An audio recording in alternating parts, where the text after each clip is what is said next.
I'm Julian Assange. Roger, I'll get you in constraint. Editor of WikiLeaks. We've exposed the world's secrets. All these documents belong to the United States government. Been attacked by the powerful. The United States strongly condemns. Hey, quit asking questions. He broke the law. Illegally shoot the son of a... For 500 days now, I've been detained without charge. But that hasn't stopped us. Mike Begg. Today, we're on a quest for revolutionary ideas that can change the world tomorrow. This week, I have two visitors. Moazzam Begg was imprisoned for years in Guantanamo as an Al-Qaeda suspect. After pressure from the UK, he was released without charge in 2005. Together with Asim Qureshi, a former corporate lawyer, he now campaigns for other war on terror detainees with the organisation Cage Prisoners. The rule of law and due process are central to their campaign, and I want to know how this fits in with Sharia law. If the Muslim people formed a superstate, what would the legal system look like? When you were in Guantanamo, you signed a confession. I was armed and prepared to fight alongside the Taliban, Al-Qaeda, against the US and others, and eventually retreated to Tora Bora to flee from US forces when our front lines collapsed. I knowingly provided comfort and assistance to Al-Qaeda members by housing their families, helped distribute Al-Qaeda propaganda, and received members from terrorist camps knowing that certain trainees could become Al-Qaeda operatives and commit acts of terrorism against the United States. So that language, is that how you normally speak? No, I don't normally speak like that. This sounds like it comes from a statute book. Yeah. What brought me to the point where I would sign something like this was being tied up with my hands behind my back to my legs, with a hood placed over my head, being punched and kicked, listening to the sound of a woman screaming next door, I'm told, led to believe is my wife. My children's pictures being waved in front of me and being asked by these interrogators, when do you think you're going to see them again? What do you think happened to them the night that we took you from them? Where do you think they are right now?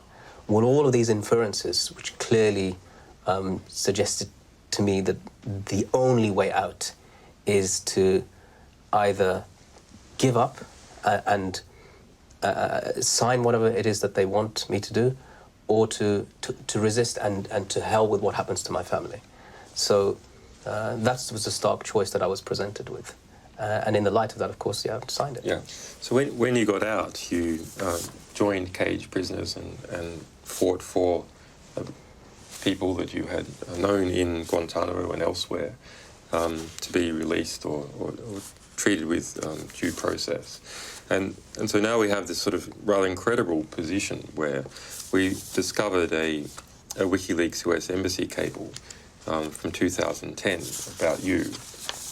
And this is from the US Embassy in Luxembourg, writing back to Washington. You had been in Luxembourg campaigning for Luxembourg to take Guantanamo Bay detainees. Mr. Begg is doing our work for us. His articulate reason presentation makes for a convincing argument. It is ironic that after 4 years of imprisonment and alleged torture, Moazzam Begg is delivering the same message to the government of Luxembourg as we are. Please consider accepting Gitmo detainees for resettlement. How does that make you feel that the Obama administration now sees you as their ambassador? Well, it doesn't do a great deal for my street credibility, as it were. But suffice to say that if the words of the US ambassador had been taken, that would be one thing, but I'm pretty certain that I'm still regarded as an enemy combatant. Let's talk about this extreme targeting. Mm-hmm. So Cage Prisoners' role is to try and try and get prisoners released, or at least have due process for them, to advocate on their behalf. But now we see the US administration is using drone strikes to kill Muslim radicals around the world. Is Cage Prisoners out of a job? Because, you imprison someone in Guantanamo Bay, they become a political problem. Yeah. If you kill them, they're a political problem just at the point of death, but afterwards, no man, no problem. we wish that we were out of a job. I mean, we'd love to be out of a job. And this is the sort of thing that every day when you're dealing with cases, they are very painful to deal with as individuals and and the family members of people we're advocating for. I used to say that Bush was the president under whom extrajudicial detention was taking place, and Obama is the president under whom extrajudicial killing is taking place. So Obama did promise a change. Remember, he said a change has come to America, and this is it.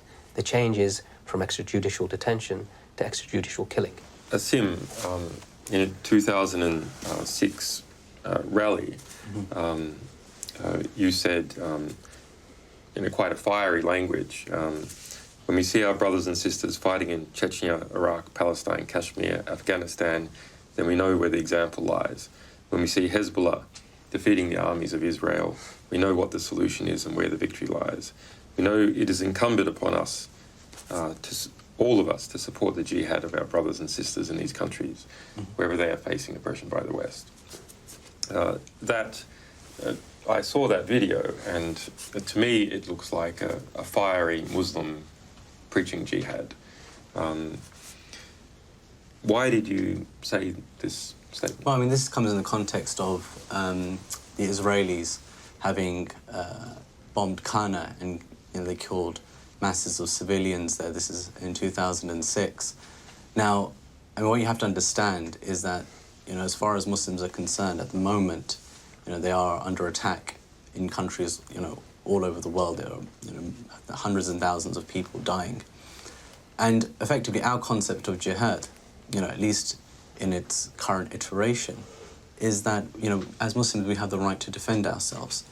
There is, no point of saying that, these people are being killed, that there's alien occupation, colonial domination, racism taking place, and that these people, they shouldn't be allowed to defend themselves, that they should just keep them being slapped and killed and raped, and that they're not allowed to defend. And defense here means military resistance. Of course, and all of these countries should be allowed to. I mean, that's not the full speech, and I talk within that speech as well about how we as Muslims in the UK, should be supporting, these people by lobbying, by campaigning, by effectively trying our best to support them, and I very much believe that it's part of our obligation to do so. I mean, the point is it's not about conflict being the solution, and that's something that we advocate against ourselves, myself particularly. I don't believe that violence is the solution, that dialogue is the only solution. However, at the same time, I believe that everybody has the right to defend themselves. But what about this defense, Belsan as an example, in Chechnya, this attack on the school? Of course. 300-something people died. I mean, there were all sorts of military problems in Chechnya, the local population, the Russians. That is a type, they would say, those Chechen terrorists, that they were defending Chechnya in that manner. But I mean, is that type of defence a defence that you accept? It's not something that I agree with myself. I don't think Islamically that it's the right way about doing things. I don't live in those circumstances. I can't Islamically, jurisprudentially make a statement about anything because I'm not a Muslim scholar. I have disagreements with the way Al-Qaeda uses its tactics around the world. I don't think it's productive in terms of what the end goal it's trying to achieve. But at the same time, the general concept, and this is what I was talking about in that speech, is that people have a right to defend themselves, and they should not be denied that right simply because America believes that it holds all the moral authority in the world, and that's the point that I think we're trying to make. Point to be made just about jihad, because it's this term that's so used so blatantly and without people really understanding what it is. And we supported jihad. Let's just admit this. The British government brought over Mujahideen fighters in the 70s and the 80s, trained them by the SAS in Snowdon. Britain supported jihad again just a few months ago when they were supporting Mujahideen fighters who called themselves Mujahideen in Libya against Gaddafi. So you've got this play with words within the media to say, well, jihad is bad except for when we say it is. And this is the sort of thing that we as cage prisoners, as an organisation that's Muslim, like to introduce and explain to people that you're being hoodwinked by the politicians and the media when they use this term about belief system. So now I'd like to give two tricky questions. What did Bush do right? You know, he would argue that there were no terrorist attacks of any significance on the mainland of the United States post-2001. And how did he achieve that? Well, if I was arguing his side, I would say he achieved that by all sorts of surveillance, preventative detention, terrorizing people, absolutely terrorizing people with examples of Guantanamo Bay, detention without trial, arbitrary execution, etc. I think in your answer to your question, what did Bush do right? I don't know if he did anything right in terms of the war on terror. There was a Bush prior to that, and interesting, you've got some Al-Qaeda type scholars in Saudi Arabia who've actually said that we supported you coming to power. That's interesting. That they actually said that we were happy when you came to power. You seemed to be a person who was of the same mind as us. And then, of course, he said the famous words. Scholars. Yes. He said that this crusade is going to take a while. And once he said that, everything went wrong from that point onwards. What about bin Laden? What did bin Laden do right? Well, if you take a look at what he did at the time when the Soviets occupied Afghanistan and the Americans were supporting him, he did everything right from that point onwards. He did everything right because he was being supported by the West, and that was the evidence for it. What he did wrong... I don't mean what the West believes. I mean, No, what do you believe? I know. And I think that was right, too. I think that was right for the Afghans to be able to liberate themselves with the support of everybody who was helping them was absolutely right. But as far as the ordering of the attacks, if that's what he did, and that's still, I don't know, in my mind, it's not been established because he didn't have due process. If that's what he did, it was wrong because it started a chain reaction that we've not been able to recover from since. But why do you think that he, as a leader, why was he successful? I don't know if he was a leader, first of all. I mean, I think that the perpetuating myth of Al-Qaeda in the Maghreb and then Europe and all of the Al-Qaeda franchises were all part of, well, if you're going to say we're Al-Qaeda, we'll be Al-Qaeda. But I don't think it really existed in the way that we've been told, and there's a great myth about how big it was and its reaches. As a person, as a figurehead for people, people simply saw, if you go in the Muslim world, the attitudes are different. Most of them don't agree with 9/11, they don't agree with targeting civilians, and there's been a great deal of that taking place in the Muslim world, so they don't agree with that at all. What was the view in the Muslim world about him before 9/11? Was he well known? I don't think he was. I don't think he was greatly known. I think, if anything, in the Gulf countries and those people who'd been part of the struggle, all the fight against the jihad against the Soviets, he was known in that circle of people, definitely, because of his personal sacrifice and his integrity and all of the things that he'd done, which you would not expect a billionaire to do. But after that, I think his influence has been... it's been seen for something greater than it really is. People were going to... It wasn't... The United States didn't just attack Osama bin Laden. They didn't just go after him. They went after nations, and they killed tens of thousands of people in the process. So bin Laden may have come and gone. It's irrelevant, because those symptoms that bin Laden was addressing are still there. How would you primarily describe yourselves? As Muslims, as liberationists, as people who like rule of law processes, as intellectuals? What?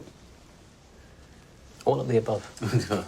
I don't think some of those things don't necessarily have to be mutually exclusive to one another.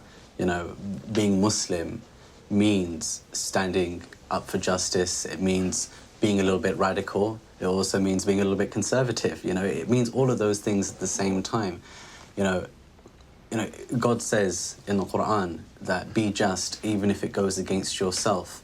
You know, that's a very, very important, part of who we are, what our character is, that, even if it meant effectively having to give evidence against ourselves in some way, that we would always do what was most just in any circumstance. That's how we formulate our characters. Justice is in many ways more important than many other things, but you can still make a difference. In struggling for individuals' liberation from imprisonment and being imprisoned yourself, and the struggle for a people's liberation, a group of people, their liberation. Do you think this is incompatible with submission to a god? You're in Britain, and thus you have to deal with other wills of other people and other governments to submit to. Oh, and I find it I find it extremely disconcerting and annoying. But, right. But don't you find it annoying to submit to the will of God? Well, we all have, we're human beings, we have to submit to something. We all have to submit to some kind of law all the time. And I think my point is about the Muslim world in particular, and not about the West here. The West has nothing to worry about in terms of us communities living here. We understand the rules and the regulations, and we submit to them, even if we don't like it in some cases. But we're talking about in the Muslim world, I think that's really important to recognize that right across, from the Maghreb all the way to Indonesia, that is a massive population. So 1/5 of the world's population want this, and that's just from within the Muslim community, let alone what... Sorry, they want what? They want the rule of law? They want, yeah, but I'm saying that they want Islam or the religion to be a part of their life in terms of governance and in terms of their daily living routine. And I think that's a choice that we should respect. The problem is we have not respected that for the past 100 or so years. Now, what do you think about the desire to unite Muslim peoples into one Islamic caliphate? And one central point, I suppose, of rule of law, and that law being Sharia. Do you see that as a possibility? I mean, I think right now, the way that we're seeing how the Muslim communities around the world are developing, I mean, especially, I think the Arab Spring has given Muslims a lot to think about. You have different phenomena emerging in each country, and it's very, very different from place to place. So what's happening in Tunisia under Rashid al-Ghanouchi is very, very different to what's happening in Egypt under now the Muslim Brotherhood and the An-Noor party. So I think what we're seeing is that the kind of statements that were made previously, and you know, a lot of Muslims will agree, generally speaking, with the concept of the Muslims uniting together, that, you know, the re-establishment of a caliphate. I mean, these are very kind of, you know, orthodox positions that, you know, people have always held. But what is the substance of those positions? How does that formulate in terms of the modern world? And we're going to be watching Muslims all over the world, what's happening in Tunisia, what's happening in Egypt, what's going to happen in Libya as they try and organize themselves better with a lot of interest, because these guys are going to actually, for the first time, really have the authority to try and, in a normative way, balance up, you know, what the Islamic law, what the Sharia requires of us as Muslims, alongside living in a Western, should I say, in a modern world. What does your ideal system look like? Is it common law, Sharia law, some amalgam between the two?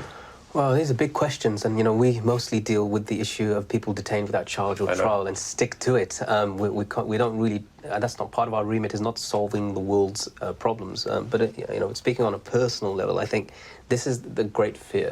When they talk about this system of the caliphate, everybody gets terrified. But in essence, what would it be? It would be a union of countries where they all speak Arabic. For goodness sake, if in Europe, where we've got 50 different languages and people are trying to come together and have no states and one monetary union and so forth. Well, they're trying to introduce the European Union, which has caused me a bit of grief, actually. Of course it has. Of course it has. Yes, and extradition warrants which allow people to be moved in freely, yes. I'm not sure big super states are actually the way to go. Right.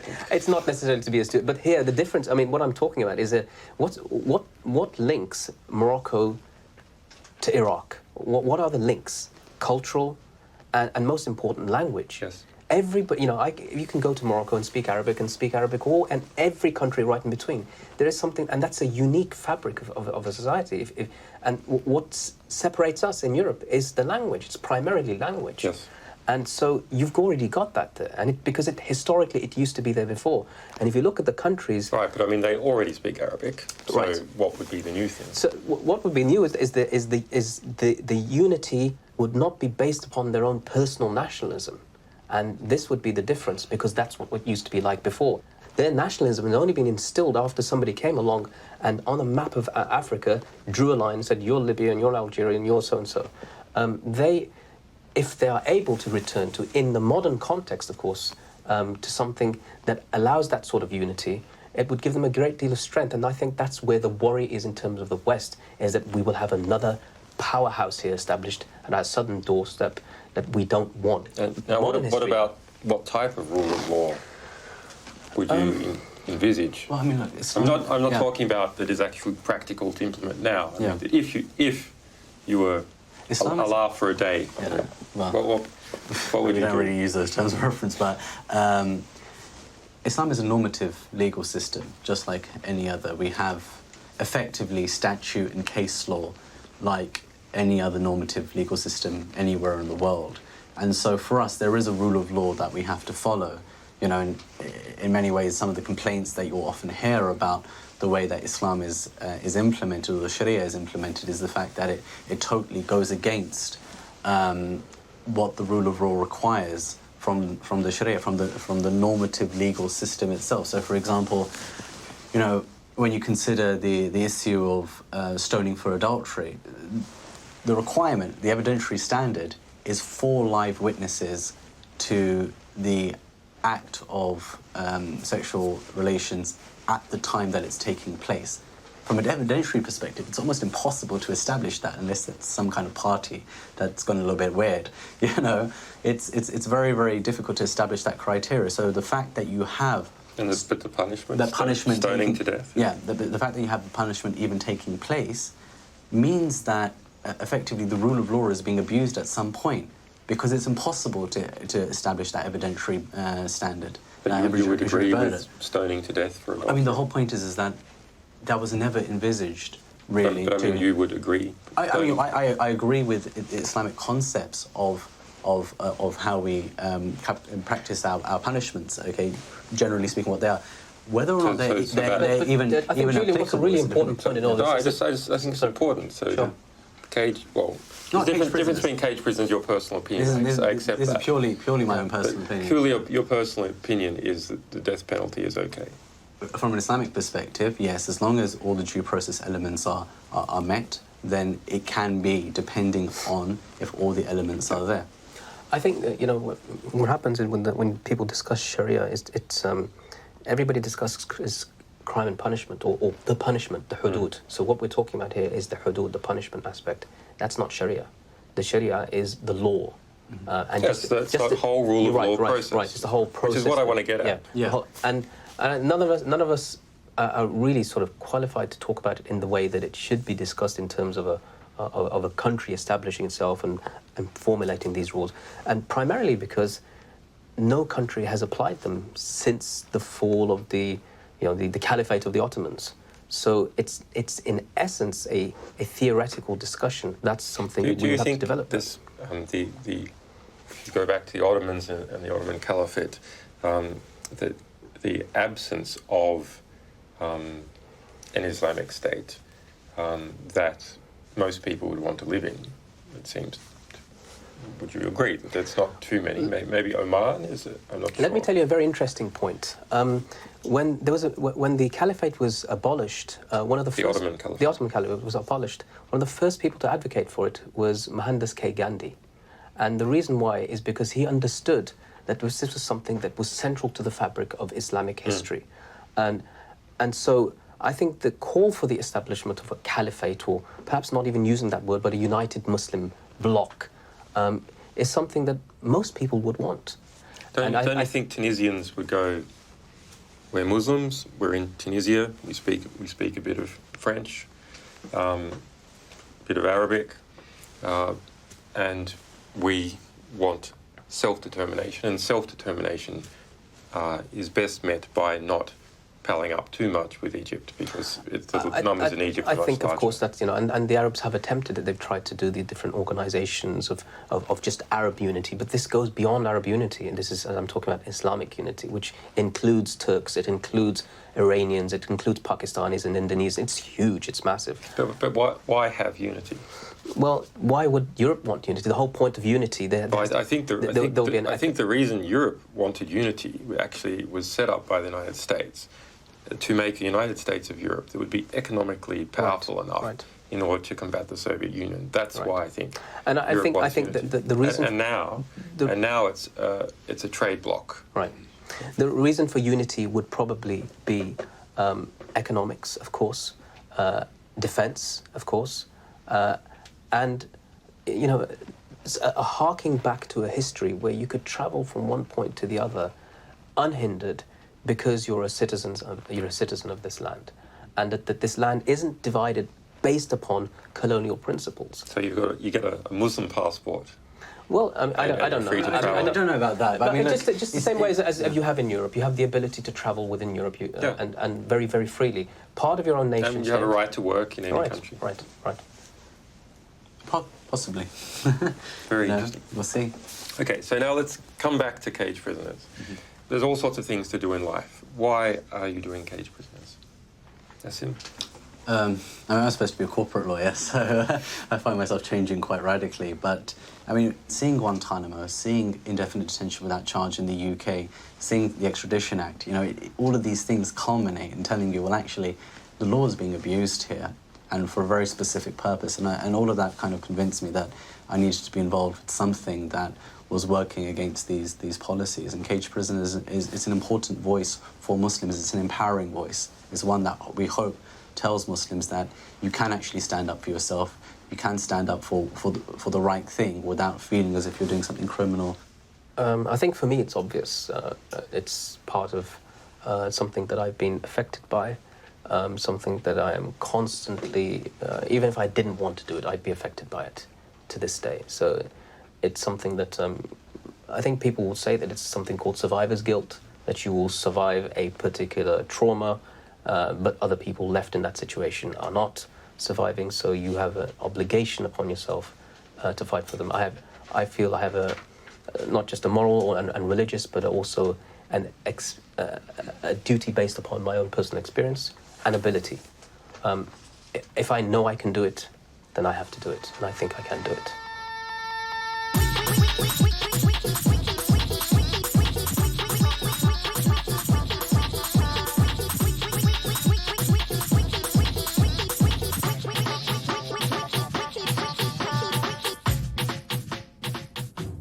I'm just interested. Have you got any a thought, a plan? If you're, God protect you, but if you're sent over there to the US.